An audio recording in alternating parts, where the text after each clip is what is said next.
doesn't say inflatable, but it says this other word.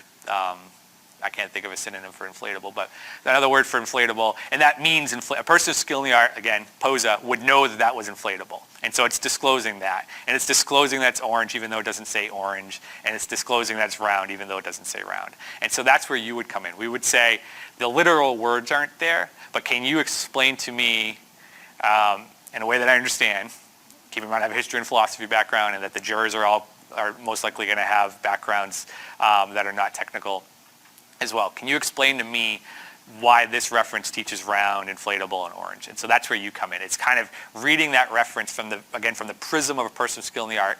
And importantly, one thing you should recognize is that you're all probably not persons of skill in the art. Most of you are going to be persons of extraordinary skill in the art. And so that's actually something that you should recognize, that you'll want to, if you need to, kind of view this from, if you're a professor, from your student's perspective at that time. And that might not really change too much, but it is a trap to avoid when you're writing your expert report or getting deposed.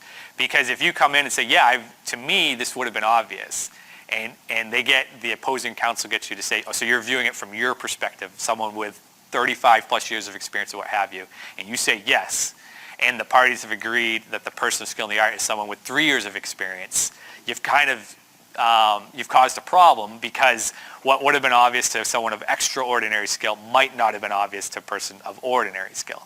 So this is always going to be through the prism of who's a person of ordinary skill.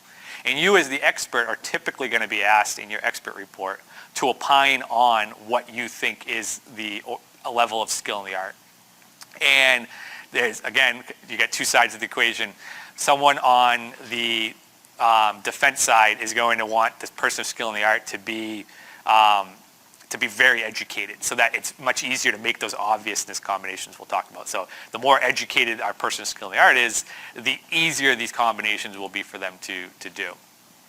Whereas the patent owner wants the person of skill in the art to be someone, doesn't know anything, essentially. And so that's why their inventor looks that much more brilliant for having come up with this idea.